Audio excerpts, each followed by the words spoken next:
Hi అండి అందరికీ. ఈరోజు కాకరకాయ కారం అయితే చేశానండి. చాలా టేస్టీగా ఉంటుంది. ఇది ఎలా చేయాలన్నది చూపిస్తాను.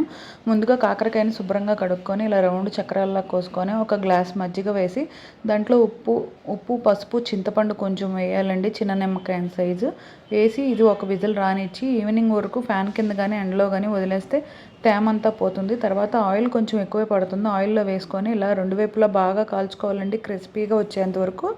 అదే ఆయిల్లో నేను కొంచెం జీలకర్ర సన్నగా కట్ చేసిన ఆనియన్ వేసుకుంటున్నాను. వేసుకొని కొంచెం బాగా వేగిన తర్వాత కొంచెం కరివేపాకు కూడా వేసుకున్నానండి. ఈ ముక్కలు అన్నది వేయించి పక్కన పెట్టుకుని దీంట్లో యాడ్ చేసుకోవాలి. యాడ్ చేసుకొని మొత్తం కూడా కలబెట్టుకోవాలండి. పెట్టాక కొంచెం పసుపు ఉప్పు కారం కొంచెం ఎక్కువే పడుతుందండి. ఒక హాఫ్ చిప్ప ఎండు కొబ్బరి ఉంటుంది కదా, అది గ్రైండ్ చేసి వేసుకున్న. చట్నీ పప్పు ఉంటుంది కదా, అది కూడా మనం బరకగా గ్రైండ్ చేసి వేసుకొని ఇది మొత్తం బాగా మిక్స్ అయ్యేంత వరకు కలుపుకొని 2 నిమిషాలు మూత పెడితే మన కాకరకాయ కారం రెడీ అయిపోతుంది.